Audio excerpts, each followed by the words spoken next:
Folks, watching MAGA freak out over Gavin Newsom and his trolling is really the only silver lining in this dark cloud that hangs over us these days. When I when I see the memes that people are posting of Gavin Newsom and I see Newsom repost those, it's really the only laugh I'm getting in the American political system these days. Like used to, you could watch the news, you might see a few things amusing here and there. These days, it's just nothing but depression.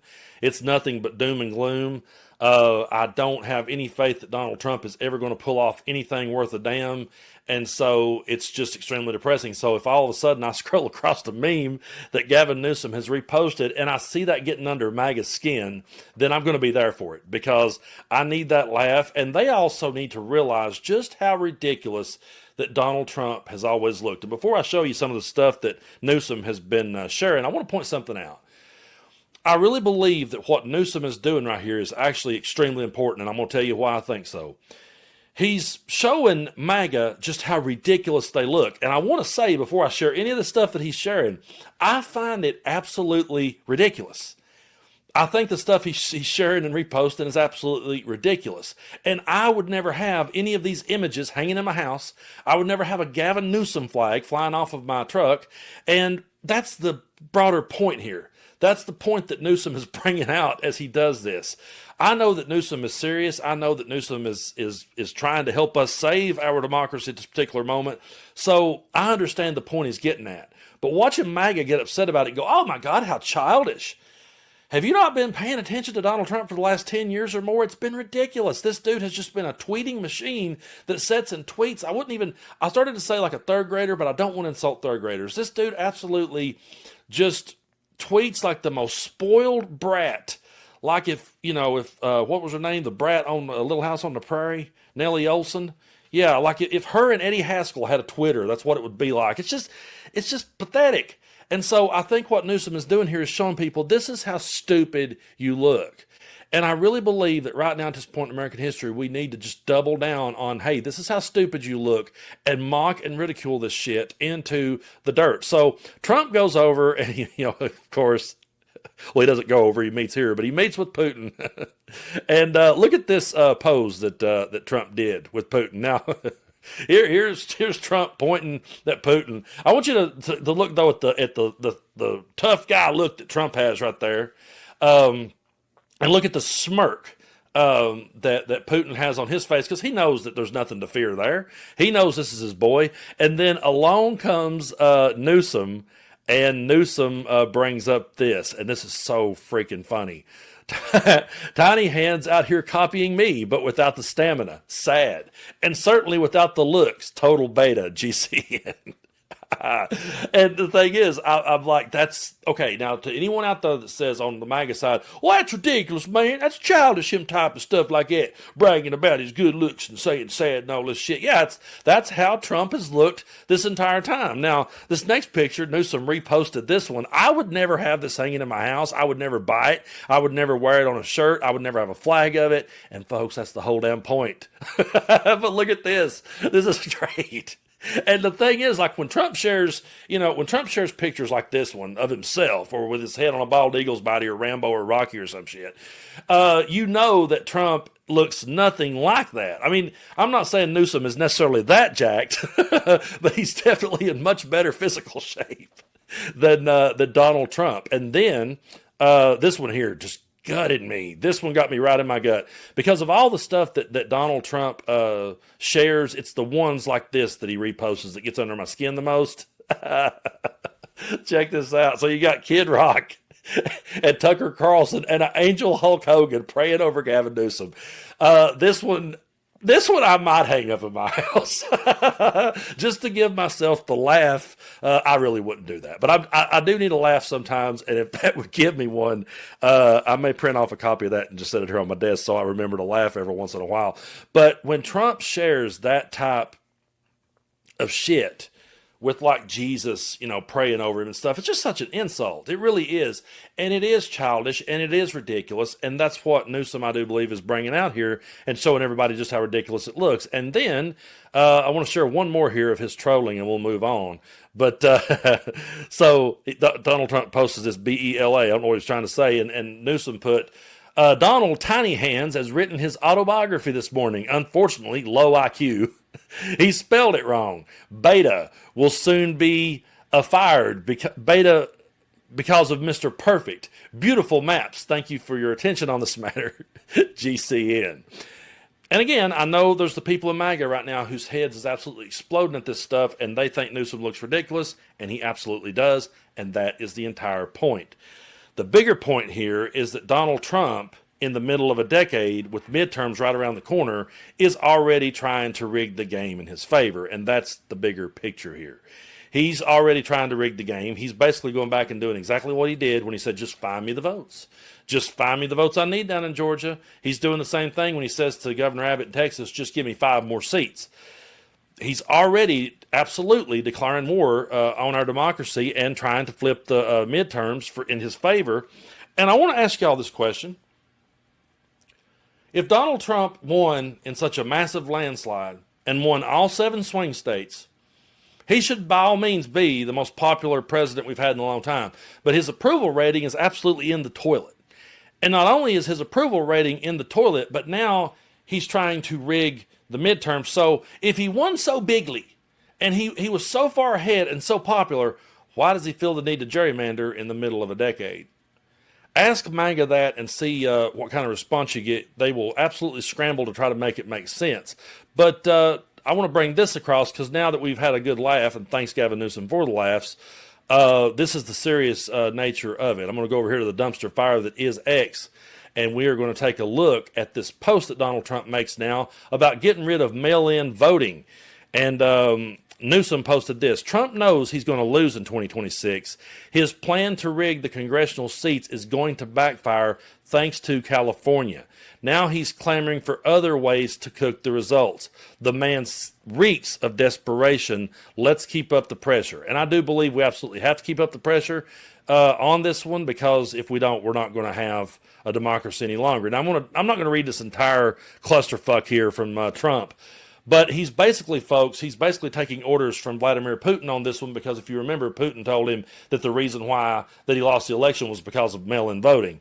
He says, I'm going to lead a movement to get rid of mail-in ballots. And also, while we're at it, highly inaccurate, very expensive, and seriously controversial voting machines. He doesn't have the rights or the power to do either one of those things, but the dude's got immunity from the Supreme Court, so there's no telling him that. Which costs 10 times more than accurate and sophisticated watermark paper, which is faster and leaves no doubt at the end of the evening who won or lost the election. I'm not going to read the entire thing because he goes on to talk about bringing honesty and integrity back to our elections, and I just find that to be so insulting to all of our intelligence that he would ever say that kind of thing. This dude, from the minute he lost in 2020, he has been working this. And he's been working on this narrative that the elections were rigged. And he's always been meaning to use that to his advantage later. You never hear him say, wait a minute, it could have been rigged the other way. If he wins in a landslide, it's, oh, I won. Oh, my God, I won. No matter how much he wins by, it's always, oh, boy, I won. And it's always, if he loses, it's impossible. That's the danger in this, and that's the narrative that he's been working on. But there was a time, I'm going to bring this up, there absolutely was a time when he was for mail-in voting. He had nothing against it. Absentee ballots are about to go out in North Carolina. In other words, it's time to start thinking about let's vote. So important. This will be the most important election in the history of our country. So whether it's mail-in ballots, early voting, voting on the day, you got to get out and vote. We want to save our country. We're the only one going to save it. That other group of people, they're going to destroy our country. We can't let that happen. Go out and vote for Trump.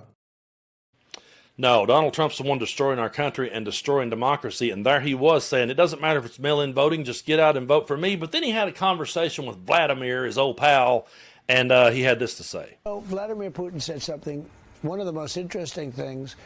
He said, your election was rigged because you have mail-in voting. He said mail-in voting, every election. He said no country has mail-in voting. It's impossible to have mail-in voting and have honest elections. And he said that to me. It was very interesting because we talked about 2020. He said, you won that election by so much. And that's how he got it. He said, and if you would have won, we wouldn't have had a war. You'd have all these millions of people alive now instead of dead. And he said, and you lost it because of mail-in voting. It was a rigged election. But mail-in voting, Sean, the politicians, I think I'm going to make it a big, I know the answer is that Jimmy Carter, years ago, along with Scoop Jackson and some others, they had a committee, respected people, good committee, Jimmy Carter, good guy, you know, he's a good man. And the conclusion was you can't have mail-in voting. Before we keep going, I just got to point out that he is taking advice from a war criminal, okay? He's taking advice from a dictator who moved in and invaded a sovereign nation, one of our allies. That's who he's sitting there taking election advice from. But he says no country has that. And the minute he said that, I said to myself, that can't be true. And any of us has Google. Any of us can look up the facts. Or I could play this clip of Fionna Hill. She was the senior advisor on Russia, National Security Council during Trump's first term. And she brings the facts right here on CNN.